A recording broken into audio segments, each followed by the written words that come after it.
Bonjour à toutes et à tous. Vous êtes tellement nombreux que vous êtes mis sur les côtés. Attention, hein. Il y a encore un tout petit peu de place au milieu, vous pouvez y aller. Merci d'être venu ce matin entendre la bonne parole autour de l'usine numérique. Donc l'usine numérique, d'abord je me présente, Alban Carnavos, je suis chef de projet à l'espace numérique entreprise qui est basé à Lyon et qui a pour mission d'accompagner des PME-PMI dans la mise en œuvre de leurs projets numériques. On a un stand D7, j'en reparlerai en fin de présentation. Et je suis chef de projet sur un programme qui s'appelle Usine numérique régionale. Je vous en reparlerai à l'issue de cette présentation. Donc je ne serai pas tout seul, effectivement, on va se concentrer pendant les 50 minutes à venir d'abord sur ce qu'on entend par usine numérique et plus largement par industrie du futur, hein, qui peut rester un concept pour certains ou une réalité pour d'autres. Et la réalité, on y sera plongé directement avec deux cas d'entreprise.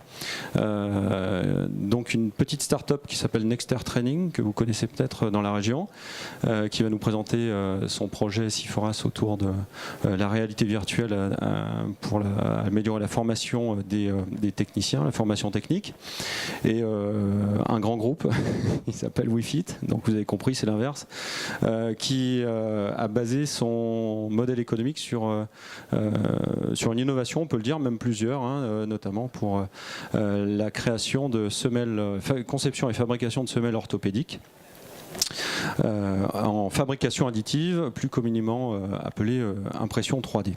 Donc voilà, moi je vais juste pendant les 10 minutes qui viennent vous présenter.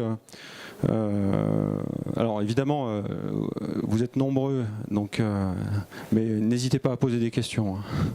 On fera le tri, hein, parce qu'il y aura beaucoup de questions. Vous pouvez nous interrompre, hein, en cours de présentation, c'est pas un souci. Donc là, voilà, on va parler de quoi? D'usine numérique, d'industrie du futur essentiellement. Tout d'abord en parlant de Jimi Hendrix, ça n'a aucun rapport en fait. Si, le rapport, enfin moi que j'y vois, hein, d'une part, c'est parce que j'aime bien Jimi Hendrix, et le deuxième rapport, c'est que vous connaissez un peu son histoire. C'est un gaucher qui trouvait pas de guitare pour gaucher, donc il a pris une guitare de droitier et il a pu jouer de la guitare comme il le souhaitait, c'est-à-dire en tant que gaucher. C'est tout bête, mais c'est juste simplement pour illustrer le fait que à un moment donné, pour survivre ou pour que son talent s'exprime, il faut savoir s'adapter, il faut savoir adapter les outils, et ces outils-là, aussi communs soient-ils, peuvent produire de merveilleuses choses. Donc c'est juste un clin d'œil pour vous dire que l'industrie du futur, c'est peut-être aussi une histoire d'outils qu'il faut savoir adapter pour pouvoir survivre.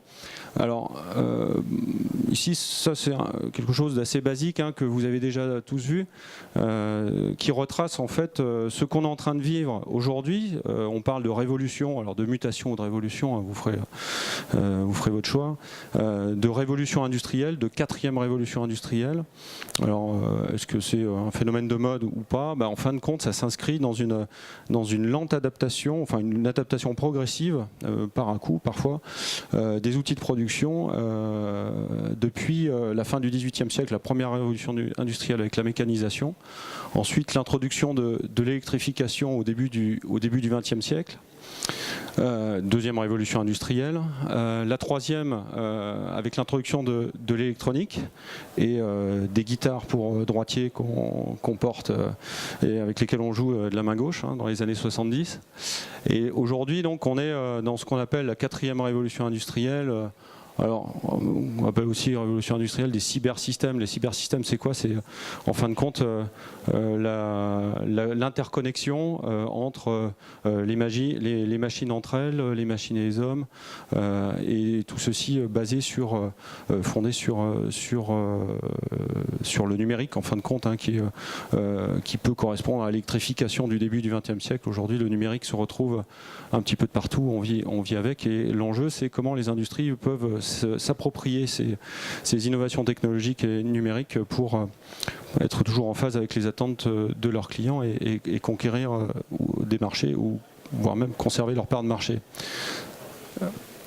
Simplement, vous êtes conscients tous, parce que vous le vivez, voire même vous le subissez, qu'on est dans une économie dématérialisée, numérisée, voire même ubérisée. L'économie ubérisée, c'est quoi? C'est un acteur qui demain va vous prendre des clients, vous conquérir des parts de marché, alors qu'il n'est pas dans votre cœur de métier. Évidemment, la notion de plateforme et de numérisation et d'internet est très présente. C'est ce qui fait que des nouveaux acteurs surgissent quasiment de nulle part et peuvent à tout moment vous remettre sérieusement en question votre business model. Donc d'où l'intérêt de bien intégrer tout ce qui concerne le digital dans sa chaîne de valeur pour anticiper le futur Uber de la chimie, de l'aéronautique ou des taxis. Bah, c'est déjà fait. Les 3 champs du digital, alors, bon, je vous ai extrait un entretien du PDG de Total, petite PME aussi. Pourquoi? Parce que je trouve que c'est plutôt bien vu. En fait, pour lui, il y a 3 champs dans le digital. Il y a un champ commercial, un champ industriel et un champ lié à l'innovation. À mon sens, ça résume assez bien ce que le digital peut apporter et pourquoi il faut l'intégrer dans sa chaîne de valeur.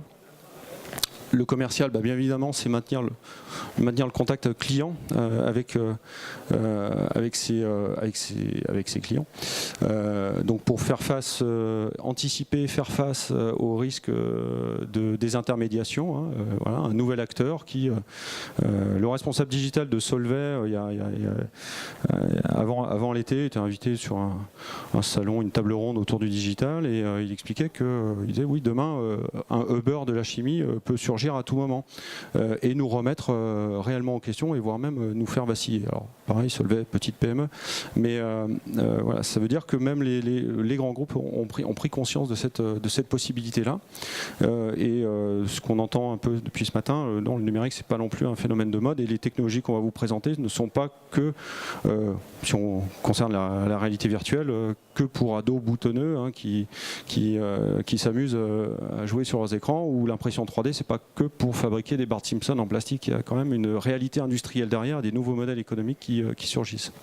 Donc toujours être en phase avec son client, pour éviter l'apparition de nouveaux concurrents sur le net. Le volet industriel, ben, en fin de compte, c'est le numérique qui va apporter une réelle valeur ajoutée dans les processus industriels, dans la manière de travailler, et on le verra, c'est exactement le cas de Nexter Training pour améliorer le niveau de formation des techniciens et donc garantir une meilleure sécurité dans des environnements hostiles, à risque ou fortement exposés pour ces personnes-là qui peuvent du coup s'initier à des pratiques, à des usages à risque, mais dans un monde immersif, donc virtuel. Donc là, on est vraiment sur ce volet d'organisation, enfin d'amélioration, d'optimisation de la performance industrielle. Et enfin, l'innovation, bah, ça tout le monde en est conscient, innover pour s'adapter. Donc l'objectif aussi, c'est d'être ouvert. Hein, c'est le principe même d'un monde, du monde dans lequel on vit aujourd'hui, numérique, c'est s'ouvrir pour les grandes entreprises en tout cas, à des technologies qu'elles ne maîtrisent pas forcément pour accélérer leur processus de R&D. Donc tout ça pour vous dire quoi? Pour vous dire que voilà, l'usine connectée, vous voyez à peu près le concept, hein, c'est une usine intelligente, performante, avec un niveau optimal de performance grâce à une production adaptée aux attentes des clients et en phase avec les exigences de ses clients. Alors là, ça devient très compliqué. Donc, je ne sais pas si vous voyez bien. Ici, c'est simplement pour vous montrer à peu près quels sont les différents axes sur lesquels on peut agir et où le numérique peut s'intégrer, et en fonction de votre niveau ou du niveau de maturité de ces technologies ou de ces usages. Donc, évidemment, quand on est en bas à gauche, on est sur une diffusion généralisée. Typiquement, la CAO ou la CFAO aujourd'hui, c'est dessiné en 3D. C'est normalement pour une entreprise entreprise de mécanique générale, on va dire, qui fabrique des machines spéciales ou autres, ou de mécanique de précision, si elle ne s'intéresse pas à la 3D, il faut vraiment qu'elle se pose des questions sur sa survie. Donc là, on est plutôt dans une diffusion généraliste. Évidemment, plus on tend vers la droite et en haut, plus on est sur des maturités futures avec des technologies intégrées, mises en œuvre par des précurseurs. Donc, ce schéma, vous pouvez le retrouver assez facilement, vous le regarderez à tête reposée.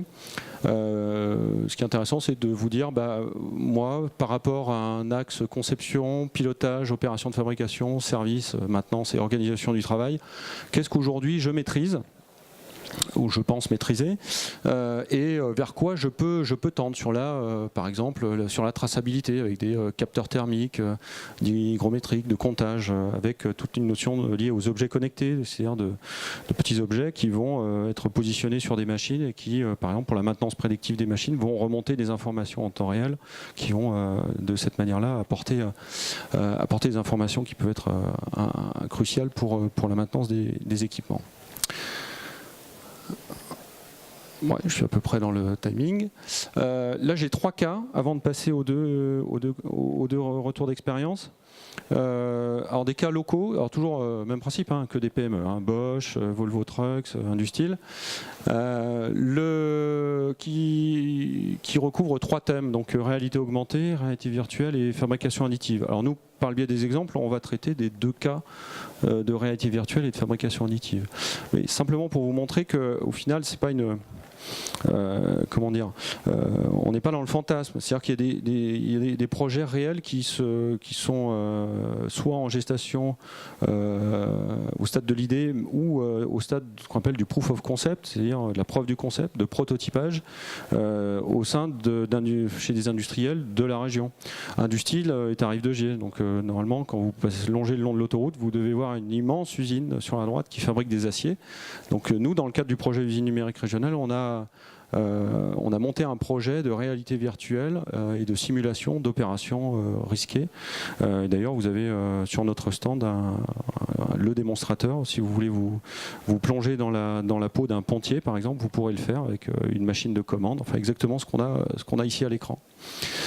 Smart Eyes, c'est quoi? C'est en fait basé sur des Google Glass, mais à la limite, on se moque du terminal, parce que les Google Glass, on ne sait pas trop si elles vont perdurer ou pas, mais c'est un casque ou une lunette de réalité augmentée qui renvoie toutes les informations liées au contrôle qualité, c'est-à-dire ce qui était réalisé sur papier auparavant, aujourd'hui défile, a été numérisé, donc défile dans les lunettes de l'opérateur, et en fonction des indications de l'opérateur, on va déclencher des actions. Par exemple, pour contrôler une pièce, s'il y a un défaut sur la pièce d'aspect ou réellement mécanique, il va dire défaut, et donc la lunette va automatiquement prendre une photo au moment où le mot est capté par la lunette et enregistrer cette photo avec un certain nombre de critères à sélectionner, toujours de manière orale, dans une base de données. L'objectif, c'est quoi? C'est de tracer les informations et puis de pouvoir capitaliser sur ces données-là et surtout d'accélérer le processus de contrôle qualité. Et dernier point, ça c'est fabrication additive, donc plastique, chez Volvo Trucks, donc c'est une usine de Saint-Priest, qui a réussi à réduire de 94% les délais de production d'outils pour la chaîne de montage. Donc là on n'est pas sur des pièces moteurs, mais on est sur des outillages qui jusqu'à présent étaient fabriqués en métal, donc, et qui prenaient un temps avec un cycle de production de l'outillage de 36 jours, et qui ramené à 2 jours. Donc voilà, c'est juste pour vous... et d'ailleurs, des pièces qu'on peut adapter à la morphologie même des opérateurs. C'est ça l'intérêt. Et d'ailleurs, c'est ce qu'on va voir, avec, ce qu'on verra avec WeFit, la notion de personnalisation du produit, donc s'appuyant sur des modèles numériques, est quelque chose de très important dans le cadre de la fabrication additive. Alors, bon, là, hop, je vais les passer parce qu'on n'aura pas le temps de les voir tous les uns derrière les autres. Est-ce que vous avez déjà des questions? Super. Si vous avez des questions, réfléchissez et on les renvoie en fin de présentation, comme ça vous permettra, les exemples vous permettront peut-être d'alimenter cette réflexion. Je vais passer la parole à Michel Fornos, qui est directeur général délégué de Nexter Training, et qui va nous présenter un projet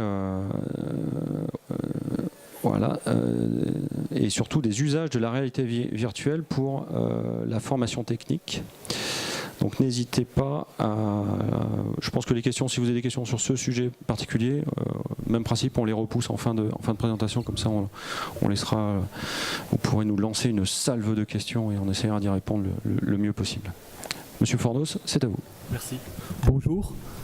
Donc je vais vous présenter l'usage de la réalité virtuelle à partir de la maquette numérique pour la formation technique. Je crois que c'est ça. Voilà. Je commencerai par présenter rapidement notre société. Beaucoup d'exemples de réalisation et on parlera, si vous le voulez bien, après des apports et des usages et pourquoi cette technologie est intéressante pour la formation. Alors Nexter Training, c'est une filiale de Nexter Systems, donc, que vous connaissez sûrement sur Rouen. On est une petite PME dans une grande société, on va dire, puisqu'on est une vingtaine de personnes. On est spécialisé dans la création de formations à base de réalité virtuelle. Donc nos compétences, c'est des chefs de projet à conception pédagogique, ingénieurs développement logiciel et infographistes et designers.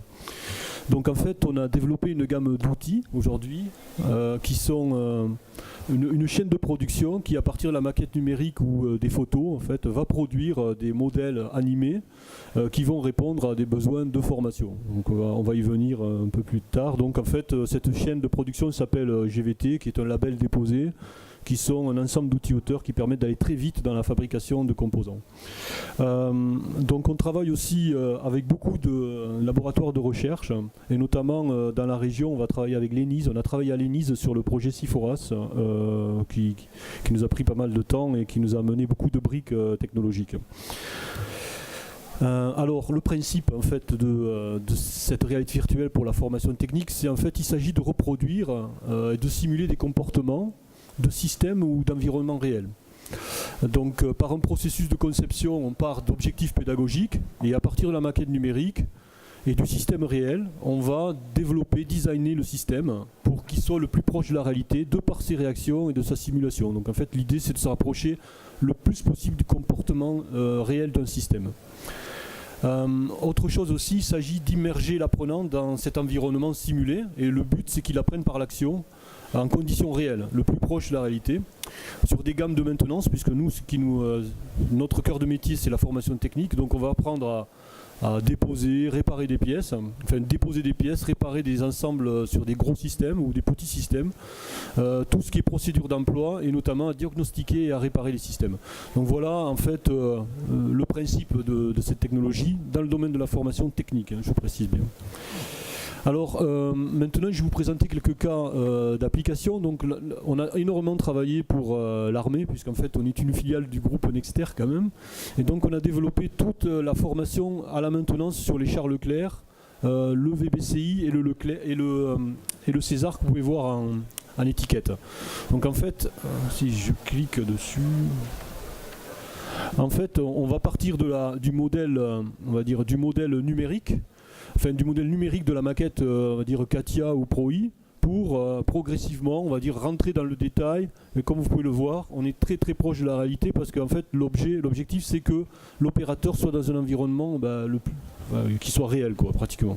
Donc, on va manipuler les pièces que vous avez là, en fait, sur des ensembles, sur des gammes de maintenance, avec des vrais objectifs de pédagogie et de réparation. Donc,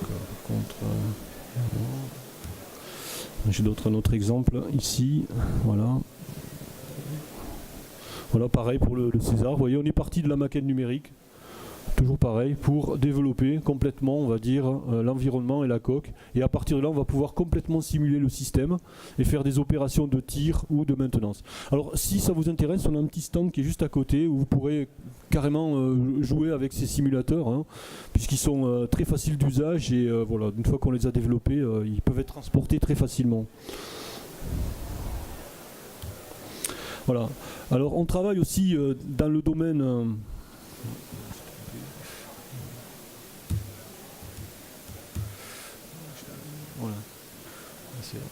Voilà. On travaille aussi sur d'autres approches d'industriels, notamment pour le transport, pour le pétrole. Donc on parlait de Total tout à l'heure, je vais vous montrer rapidement aussi ce qu'on fait pour Total. Donc là on fait de la formation en fait au mud logger sur les plateformes de pétrole. Donc en fait on a complètement simulé toutes les interventions et le but c'est toujours pareil, que l'opérateur soit au plus proche de la réalité. Donc on va simuler tous les cas en fait, de figures qui peuvent arriver au niveau du puits. Et voilà. Donc là on s'approche un peu du serious game, mais on reste quand même dans une dimension très technique. Hein. Voilà. Serious game, tout le monde voit ce que c'est. Oui. C'est un jeu sérieux. Ouais. Voilà, c'est un jeu sérieux parce qu'il joue beaucoup sur le facteur humain, qui est quand même assez proche du facteur humain. Donc on cherche l'apprentissage par l'erreur, de façon un peu ludique par le jeu aussi, pour susciter en fait l'intérêt et l'attention des élèves. Donc là vous avez des prises de fonctions directement sur des cas très précis qu'on a complètement modélisés. Donc ce que vous voyez là c'est les logs qui sortent du puits et les gens sont responsables en fait des opérations pour creuser dans le réservoir et remonter les informations pour changer les outillages. Donc des opérations très particulières et très pointues chez Total, et donc on a cette formation qu'on a mis en ligne en fait avec eux. Bien sûr, il y a des critères d'évaluation qui sont... Autre exemple aussi, alors déjà sur des choses un peu plus, on va dire, conséquentes, puisque là on fait toute la maintenance du programme Rafale. Donc là c'est pareil, on va apprendre au maintenancier à démonter, voire au pilote à se servir de l'appareil. Donc c'est se servir, on va dire, de l'emploi de l'appareil, comment le régler, comment se préparer à un vol. Donc ça c'est toutes les procédures avant vol. Et puis on va travailler aussi sur tout ce qui est dépose des éléments complexes de l'avion. Donc là aussi on est parti de la maquette numérique et progressivement on est venu modéliser, simuler par rapport à d'objectifs pédagogiques qui sont en fait le démontage, les gammes de travail sur le Rafale. Donc, je vais essayer d'aller un peu plus vite. Vous voyez le niveau de détail auquel on arrive. Donc le but c'est que ce qu'on fait dans la réalité, donc on est sur de la gamme, sur la dépose de pièces, hein, donc le but c'est que ça soit le plus proche de ce que va rencontrer le maintenancier dans la réalité. Voilà. Alors, d'autres exemples que je mets là, mais je vais passer un peu plus vite. Alors, les usages en fait. Ces planches, c'est pour expliquer, dans le domaine de l'apprentissage technique, en fait, ce que vous voyez sur le petit carré à gauche de la planche, vous avez un peu le niveau, le besoin individuel de formation et surtout le niveau de progression technique dans la formation quand on appréhende les systèmes. D'abord, c'est l'introduction, c'est l'échelle 1, c'est comment est un système, en quoi il est consisté, est-ce que je peux le toucher, est-ce que je peux l'appréhender complètement, quelles sont ses principales fonctions. La deuxième partie, c'est le petit L que vous avez, c'est le knowledge, on est sur le fonctionnement. Donc là, on va chercher à comprendre comment les organes fonctionnent et comment ils fonctionnent entre eux. Donc ça, c'est le deuxième principe. Et après, on va commencer à être sur la pratique, le démontage, le diagnostic, jusqu'à être confirmé. Confirmé, ça veut dire être responsable de la maintenance. Et ce qu'on a fait, si je parle du domaine aéronautique, ça veut dire qu'on est responsable des conditions de vol d'un avion. Si on a mal réparé, c'est pas bien, quoi. Donc en fait, c'est très dangereux. Donc ça veut dire le niveau de responsabilité est important. Pour être confirmé, il faut avoir pratiqué. Donc ce que permet la réalité virtuelle, hein, par les usages, c'est aujourd'hui d'accélérer les 3 premières étapes, l'introduction, le savoir, le fonctionnel et la pratique. Parce qu'en fait, on peut pratiquer en virtuel autant de fois qu'on le souhaite. Donc en fait, tout cet apprentissage est accéléré, ce qui nous amène à être confirmé beaucoup plus rapidement. Alors, les usages qu'on rencontre, en fait, vous avez des usages de type salle de classe que vous avez en haut, là, ici. Voilà. Vous avez des usages, on va dire, qui sont des usages immersifs. Donc on va chercher à avoir des solutions relativement souples, mobiles. Donc c'est là tout l'intérêt des casques aujourd'hui qui sont en train de sortir, hein, ou alors des Kinect, on va dire, ou des espaces plus immersifs, un peu plus chers. Et puis la formation se continue aussi sur le terrain. Donc ça veut dire que les technologies de réalité virtuelle qui ont été développées au début peuvent être complètement continues sur le terrain jusqu'à la réalité augmentée dont on parlait tout à l'heure, puisque ça veut dire qu'elle peut vous accompagner jusqu'à le terrain. Donc ça, c'est vraiment l'intégration de la chaîne numérique dans le domaine de la formation. Vous voyez, on se forme tout tout le temps. La mobilité, c'est je me forme en travaillant, hein, donc c'est un peu ça. Vous avez les lunettes, le téléphone portable, la tablette. Hein. Bon, vous avez aussi Internet avec les réseaux en fait, externes, hein, qui ne sont pas forcément salles de classe. Donc aujourd'hui, voilà, pour la formation, la réalité virtuelle vraiment, a le spectre complet, on va dire, de l'apprentissage sur, on va dire aujourd'hui, les 3 zones qui sont là en fait et qui permettent d'aller très très vite dans la formation. Donc c'est pour ça que les industriels aujourd'hui s'intéressent de plus en plus et on va dire aujourd'hui démocratiser cette formation et qu'on la rencontre de plus en plus. Hein. Une dernière planche pour vous expliquer les apports de la réalité virtuelle pour la formation. Donc j'en ai beaucoup parlé, donc j'irai vite. Hein. Formation difficilement réalisable. Hein, donc on parle de systèmes confiné, exécuté de l'espace, donc ça veut dire par exemple quand vous êtes dans une tourelle au niveau d'un char, l'instructeur il peut pas descendre, donc voilà, donc là c'est très très utile, hein. Donc voilà un exemple précis. L'indisponibilité des moyens, les rames, les motrices, les systèmes coûtent cher, il faut sauvegarder le potentiel aujourd'hui, donc on économise du potentiel et de l'argent. Mise à disposition et mode dégradé, donc là on est sur le serious game, le facteur humain, c'est très intéressant de tester l'humain avant d'une situation réelle et qui s'entraîne. La représentation de phénomènes physiques et techniques aujourd'hui, c'est très intéressant, notamment dans le domaine pétrolier, parce qu'au fond du puits, on ne sait pas comment se comportent les outils, et d'essayer d'imaginer, montrer comment ils travaillent, ça apporte énormément dans le savoir et la formation initiale. Transfert du savoir-faire, perte des compétences, donc ça c'est aussi très intéressant. Le facteur humain, j'en ai parlé. Et puis pour les nouvelles générations, effectivement, mais ça je pense que c'est aujourd'hui, il n'y a pas que les nouvelles générations qui aiment bien cette formation pour l'avoir. Par rapport à l'expérience qu'on a eue aujourd'hui, on voit que ça s'implémente dans les entreprises, quel que soit l'âge. Hein, et puis les gains sur les cycles de formation. Donc voilà ce que je voulais rapidement vous montrer en termes d'opérationnel, les apports de la réalité virtuelle pour la formation. Je vous remercie. Merci beaucoup. Les questions, c'est après. Hein. C'est bon ? Vous avez. Alors, on va passer la parole à Bastien Villarreal. Hop. Vous voulez ce truc là ou pas ? Hein ? Non, c'est bon ? Ouais. Merci. Bonjour à tous. On va être sur un autre marché complètement différent parce que WeFit, on est sur le médical. On a décidé d'utiliser les technologies de l'usine nouvelle, l'usine du futur et l'impression 3D et tout ce qui est l'avantage des solutions numériques pour le mettre au service de nos médecins et de nos podologues.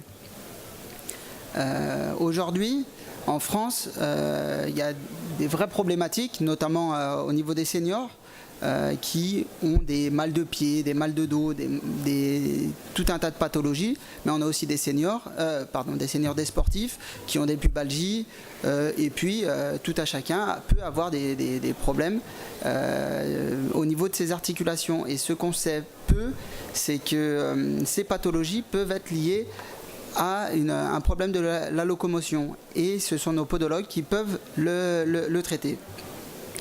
Et aujourd'hui, on a pensé que l'impression 3D pouvait vraiment permettre d'améliorer la situation pour ces personnes en prévenant la perte d'autonomie, en traitant les pathologies et aussi en optimisant l'activité physique. Je peux parler de sportifs de haut niveau, en handball notamment, qui est un sport très traumatisant, et les semelles peuvent permettre de prolonger l'activité chez un sportif de haut niveau, comme on a vu lors des JO précédents. Au niveau des besoins, on est vraiment parti des besoins qu'on a identifiés auprès de podologues, mais également de patients. C'est que les podologues, aujourd'hui, comment ils fonctionnent ? Ils font un diagnostic, et derrière, la majorité d'entre eux produisent leurs semelles à la main. Donc c'est quelque chose aujourd'hui en 2016 qui est, je pense, étonnant pour beaucoup d'entre nous. Et on souhaitait vraiment apporter une nouvelle technologie, une nouvelle façon de produire ces dispositifs. Ils avaient besoin de précision et de personnalisation. Ils avaient aussi besoin de traçabilité et bien sûr d'améliorer leurs conditions de fabrication, parce que poncer, coller et découper, ça peut être chronophage et aussi être pas très sympathique comme métier quand on est médecin et dont le but c'est de diagnostiquer les maladies. En face, on a des patients qui ont besoin de soulager leur douleur, comme je l'ai dit, d'optimiser l'activité physique et de prévenir la perte d'autonomie. Les seniors, aujourd'hui, on est dans une fameuse la silver economy que le département de la Loire met bien sûr en valeur. Et les seniors, ça compte, on est de plus en plus et aujourd'hui, on a envie de leur donner un peu plus d'autonomie en les laissant marcher plus longtemps. Donc un nouveau focus sur la production conventionnelle qui était limitée, malgré leur réel savoir-faire scientifique. Il y avait malheureusement l'utilisation des matériaux irritants pour les professionnels, parce qu'ils utilisent encore une fois des cols néoprène ou des meuleuses, des ponceuses qui font beaucoup de bruit. Et quand on rentre dans un cabinet de podologie, on pense arriver dans un cabinet de médecin traditionnel et c'est là qu'on s'aperçoit qu'on est presque plus dans un cabinet, enfin dans une échoppe d'un artisan ou d'un menuisier. Un atelier quoi. Exactement. C'est un atelier, c'est vraiment étonnant de le voir pour la première fois. Et en parallèle, on s'aperçoit aussi que les délais de production et de production, les délais pour avoir un rendez-vous sont extrêmement longs chez les podologues. On n'est pas encore comme chez les ophtalmos, mais pour obtenir sa semelle, on peut attendre jusqu'à un mois et demi. Donc c'est quelque chose qui peut paraître très long. Donc en se basant sur ces faiblesses de la production conventionnelle, on a décidé d'imaginer un système complet et une solution 360 pour nos podologues et pour nos médecins, grâce à un système d'acquisition qui va leur permettre de prendre une empreinte plantaire, une plateforme collaborative qui va leur permettre de développer et de designer leur semelle orthopédique sur ordinateur, donc plus de perte de temps, et explication en direct de la manière de concevoir auprès des patients. On développe aussi des matériaux pour l'application et on imprime chez nous ces semelles avant de les renvoyer chez le praticien. Donc le système d'acquisition, notre but c'était offrir un système permettant de prendre une image fidèle du pied du patient, parce qu'aujourd'hui c'était vraiment manuel. Grâce à ça, on a beaucoup plus de précision, on peut avoir une valeur ajoutée dans le diagnostic et bien sûr dans le traitement des pathologies in fine.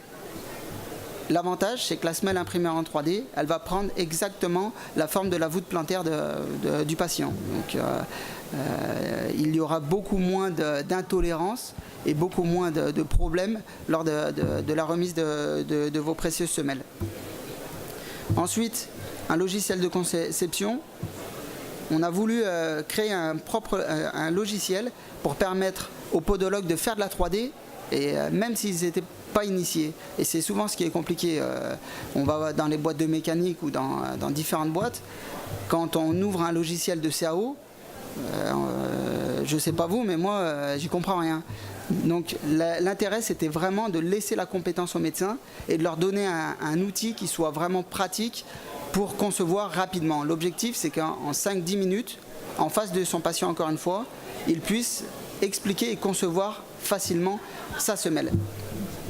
Et les défis, parce qu'il y en avait des défis, c'était développer un soft suffisamment intuitif et pour que les fichiers 3D soient à la fois explicites pour nous et pour les patients.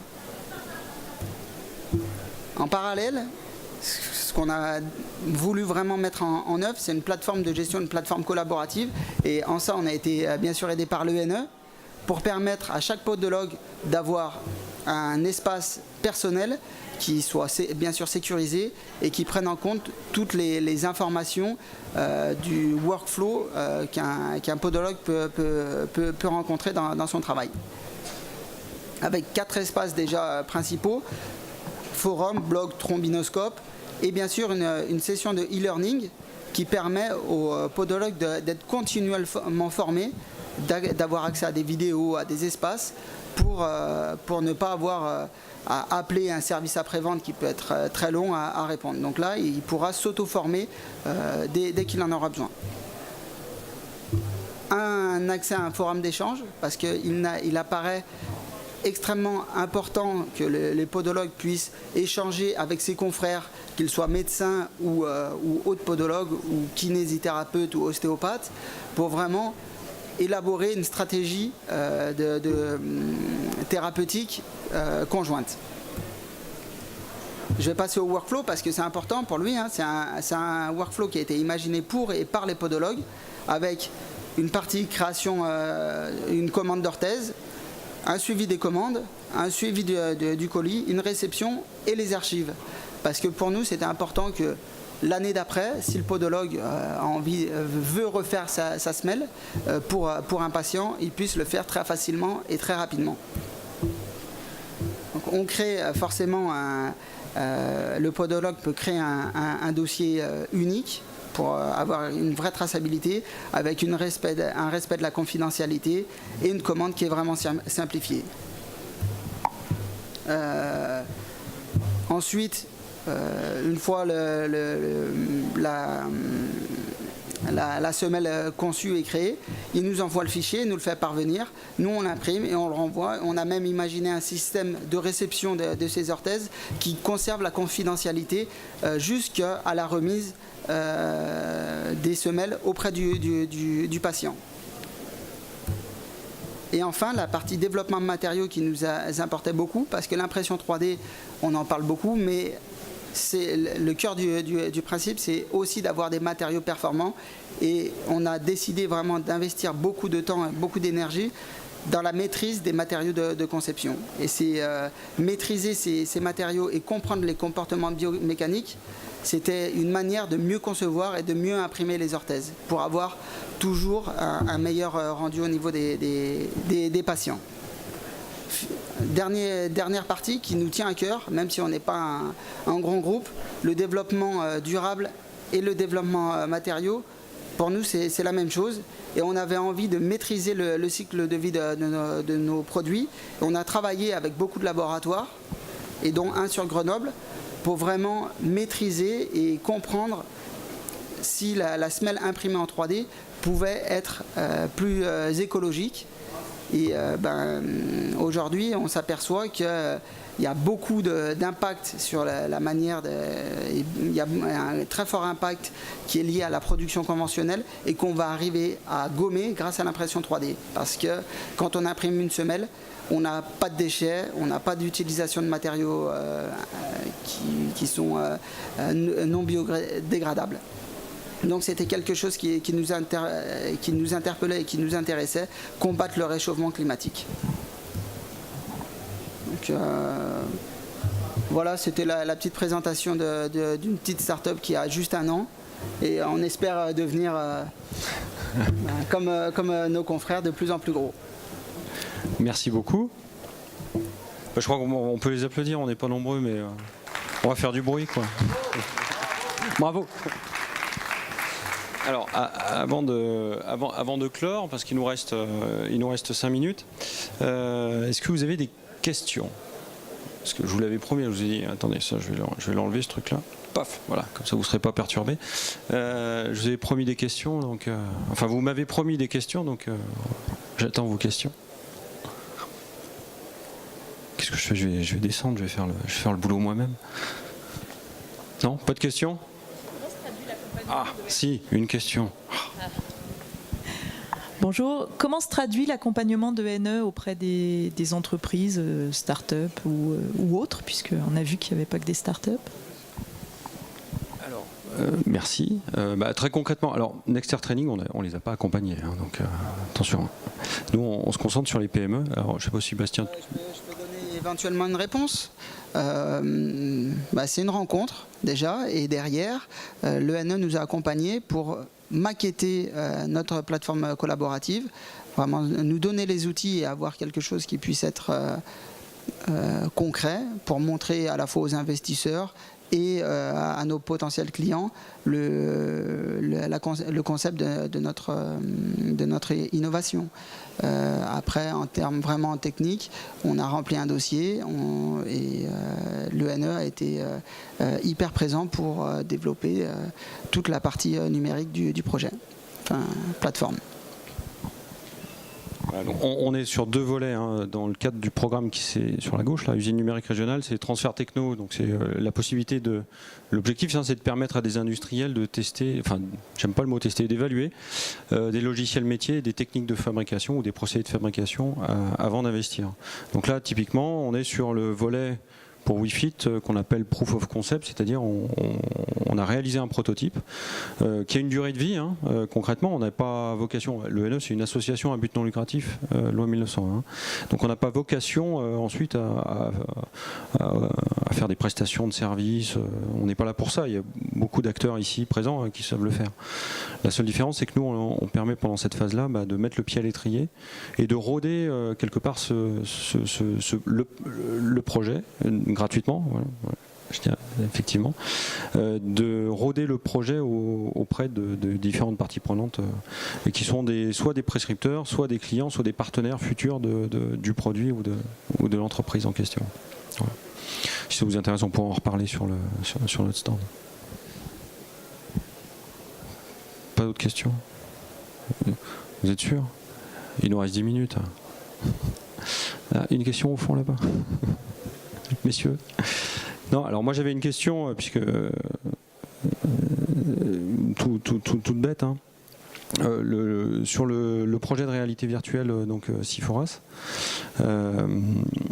Alors il y a une notion de coût, je ne sais pas si vous pourrez nous en parler, c'est-à-dire concrètement un projet de démonstrateur, alors comme on a pu le voir, c'est-à-dire d'immersion dans un char. Est-ce que ça a forcément un coût et si vous pouvez nous donner une enveloppe, si c'est possible, si c'est pas possible, on passe à autre chose. Et aussi sur les délais de développement. Est-ce que un projet type, est-ce que c'est 2 ans de travail? Est-ce que c'est quelque chose qui peut être mis en œuvre assez rapidement à partir du moment où on a les données d'entrée, c'est-à-dire les fichiers numériques, même s'il y a un travail d'ingénierie pédagogique qui se fait en parallèle? Pour la première question, les coûts c'est très variable dans le sens où la première chose qu'on fait c'est une étude de ROI en fait avec l'entreprise. Donc en fait ça peut être très cher, mais ça peut être aussi bon marché, quoi. Ça dépend de ce qu'on veut faire. Et par exemple, quand on estime, alors, sur des gros systèmes, c'est assez facile à calculer, donc on connaît l'heure d'emploi d'un système, donc on a vite fait de comprendre ce que ça coûte quand on prend un système pour la formation, parce qu'il ne sert pas en fait en opération. Donc ça veut dire qu'on perd à la fois en utilisation et on perd aussi du potentiel. Donc ça veut dire des rechanges, etc. Donc là, le calcul il est relativement simple, on le fait avec l'industriel et en fonction de ça, on met le potentiomètre, on va dire, sur le prix. Et voilà ce que je peux dire là-dessus. Donc des formations, ça part de 10 000 euros, mais ça peut aller jusqu'à 1 million d'euros. Donc c'est très aléatoire par rapport à ce qu'on veut faire. Après, dans le temps de réalisation, je dirais que si on a la maquette numérique, ça va très vite, parce qu'avec une chaîne de production, aujourd'hui, on peut faire des modules de formation complètement intégrés en 1 mois. Donc voilà, ça va très vite. Aujourd'hui, il y a une grosse démocratisation aussi des plateformes, des plateformes graphiques. Donc voilà, on est sur des logiciels qui sont très performants, avec des outils auteurs très performants. Donc on va très vite. Il faut avoir des compétences, mais ça se fait facilement. Avant, c'était plus complexe. Donc je dirais qu'une formation, une immersion sur du démontage, ça peut se faire en 1 mois aujourd'hui. Mais après, ça dépend le nombre de gammes qui sont à faire. Ça peut monter jusqu'à 1 an et demi, quoi. Voilà, à peu près la durée moyenne d'un projet. Et c'est vrai qu'il y a une évolution des technologies qui fait que les cycles de production, de conception de ces environnements ont baissé, se sont réduits de manière drastique. Oui, ça va très vite aujourd'hui. Vous avez les modèles CATIA, vous avez des logiciels qui vous permettent de les optimiser pour les rendre, on va dire, temps réel. Après, vous avez des infographistes avec des textures particulières. Et puis après, vous avez des moteurs graphiques qui existent aujourd'hui, donc qui permettent de faire des choses très rapidement. Or, ce qui nous différencie de Nexter Training, c'est qu'on a rajouté des outils auteurs avec beaucoup de pédagogie dedans, qui nous permet d'aller plus vite dans tout ce qui est appréhension des résultats et notation. Voilà. Bon, comme on fait de la formation, on a mis l'accent là-dessus, et c'est ce qui fait notre particularité aujourd'hui. Voilà.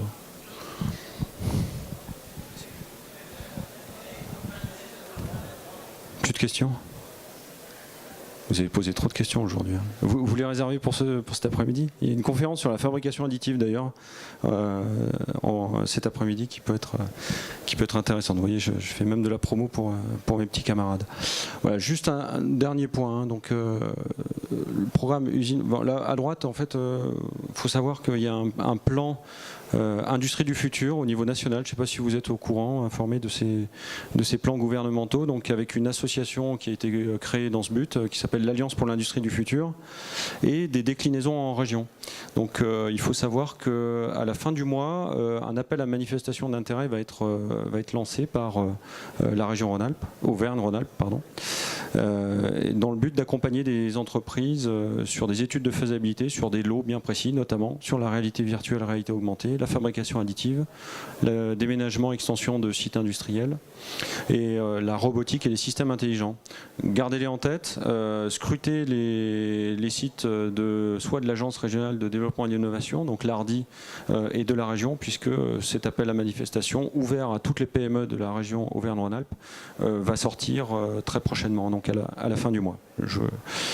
Et deuxième point, voilà, tout ce qui concerne la réalisation de prototypes dans le cadre d'usines numériques régionales, je suis à votre disposition, je suis chef de projet sur ce projet-là.